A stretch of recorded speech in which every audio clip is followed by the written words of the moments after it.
What's up, everybody? Welcome back to your favorite New York Jets subscription podcast, Badlands. I'm your host, Joe Caporoso, joined as always by Connor Rogers. I'm back in my home studio, which always feels nice. As much as I like being a road warrior and recording, I got the ring light back. I got me and CR's faces here. Got my mic, wearing a normal shirt.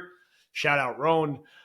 CR, podcast, we got some GM interviews that happened. Then we're going to do a nice long war room because the Discord is just completely overloaded with questions in a good way, which I love to see. I mean, nothing better that the Jets are 4-10 and that it's just flying through with all these questions. That's why we love the Discord. But first, we got to talk GMs. How you doing? How you feeling? I'm good. It's begun, right? The Jets are doing what they can at this point in time, right? I think that's the most important thing to note is that you're in a pattern where you're not going to be able to talk to the guys that are with teams right now. And there are advantages of being able to do this, right? You're getting to talk to guys with different perspectives, whether it's, Dimitroff, who ran a team for a really long time in the Atlanta Falcons, but then also went into analytics after his NFL life, and not just, any old analytics, like he's deep in it. And then you look at talking to somebody like Louis Riddick, who's been on the TV side for a long time now. And then you look at somebody like John Robinson, who also built a team in the past for a long time with the Titans and had ups, had downs, just like Dimitroff, but it's a little bit of more of an old school scout as well. So the Jets are in a really interesting time of this process where it's good to see them, even if they might go into an interview and be like, hey, the likelihood of us hiring this guy is low. It's good to go through a process and talk to different minds with different ideas and kind of figure out what the landscape looks like. That's an advantage of having your GM spot vacant right now. So I think this is a good process by the Jets. Yeah, there's no downside to getting the reps and the at-bats No. right now. I mean, use the time, right? Get your interview process down, talk to the available candidates. And I'm not going to lie, I like Dimitrov as a candidate. We talk about all these guys and like there's no all of this is always a bit of a dart throw. It's very rare you hire someone who isn't a dart throw. So I know he's not in the league right now, but you look at that resume, it's kind of like what else are you really realistically asking for if you're a Jet fan right now? Like he built a team that should have won a Super Bowl if not for the most insane comeback in NFL history. Right. Well over 500. Since being out of the league, has been very open about what his mistakes were and what he would learn from them. Deeply involved in analytics, something we complain about all the time, is recently on the post-game pod that the Jets are not deep enough there. So I'm not saying he's a perfect candidate. I'm sure there's reasons he hasn't been in the league for a bit. And he made his share of mistakes. It didn't end great in Atlanta, but it never ends great anywhere for anybody, or else it wouldn't end. I kind of like him as like a serious finalist candidate overall. Now, I want the Jets to talk to everyone in the league. There's other guys I probably would say I'm more excited about potentially, but I think he's a legit candidate. I'm a little less bullish on Robinson. And again, Robinson's done some good work in the league too. Like got to an AFC championship game, put together a playoff team, has a winning record. I just feel like if I'm reading everything right and understanding it right, there's no way him and Vrabel are working together. And I take it as a little bit of a red flag that it seems like the divorce was kind of facilitated from how that relationship crumbled. And I don't love that sort of at the top of his resume. Still also not a terrible candidate. I'm not as crazy about Riddick as the other two, but I get doing the diligence on the interview and I'm not, knocking him. He wouldn't be up as high for me, but where I'll ask to spend more time initially, talk me through Dimitrov. He's a guy you've talked to. He's a guy know about, his history and resume. And, that was one that we didn't know was coming. It just kind of came out of nowhere on the feed. And I was like, you know what? I haven't spent a lot of time thinking about this dude, but he's kind of like a pretty damn good candidate. And like, I hope he gets like some serious look as they work through the whole process. So talk through to Jet fans who this is, what the upsides could be and what the downsides could be. Yeah, he's one of the first general managers I've ever spoken to way back when at the Senior Bowl in the early days when he was still the GM of the Falcons, interviewed him, on camera in the press box, and really, really good dude, really high energy, intellectual. Obviously, he's been around football his entire life. Like, this is somebody that moved around a lot when he was younger. His dad was a coach in the CFL, so he was around the CFL for a while.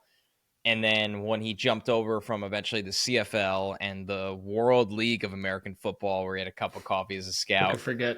he started as a, boots on the ground scout in the NFL. The Chiefs in 93. He's with the Lions. He's with the Browns.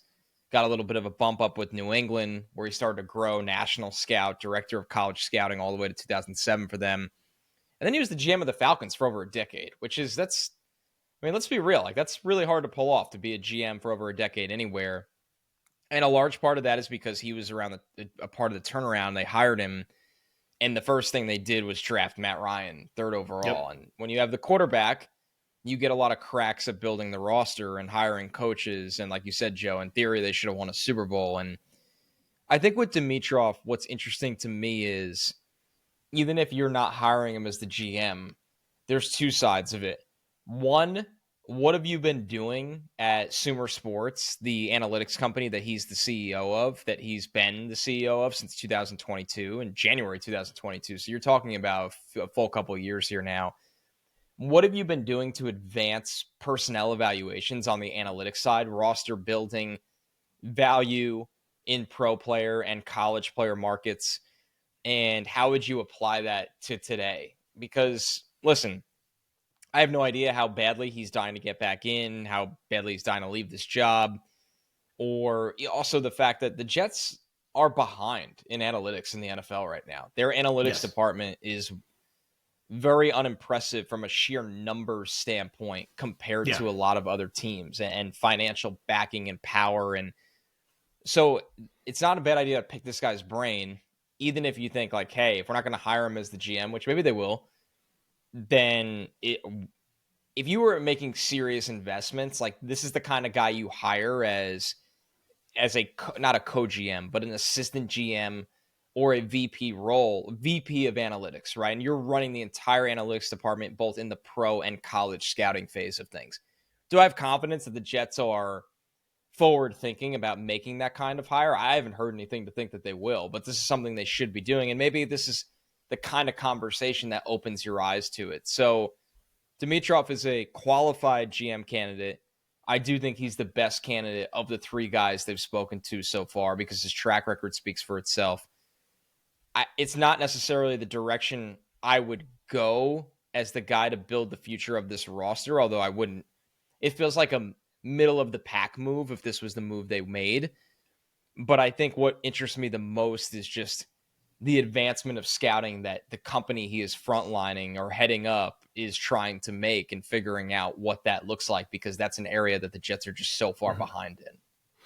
Probably a bit of a pipe dream, but I hear you talk about his background, and I knowing he spent a decade as a GM already, it's like, man, could that guy be that VP, the fabled VP of football operations we discussed? Focus on building out a proper analytics infrastructure, and then you hire a guy like Greenberg, who's like a contract whiz, to be the GM, and then you have the scouting and analytics taken care of. You have someone to deal with Woody and ownership, and you can let Greenberg just clean up void years for the next decade, and like tighten up the books, and then have money to go be aggressive.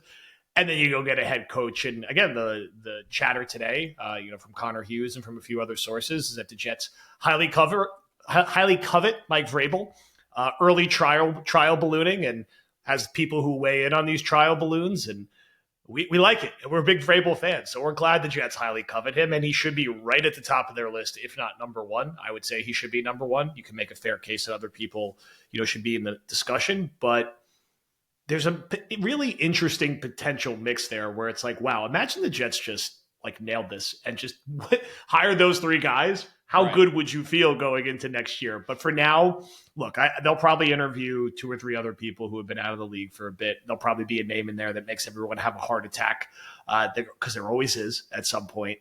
But let them work the process at this point. And then once the season winds down, you're going to start to get into all the names that are very popular on those future GM lists: the Borgonzis, the Agnews, the Greenbergs, the Donapontes. Yeah, the people that we were talking about with Schrager a month or two ago, the uppercomers. That's fine. I hope they talk to 10 or 12 people, do a very thorough process, and then don't let it drag too long, because there's a lot of work to do this offseason.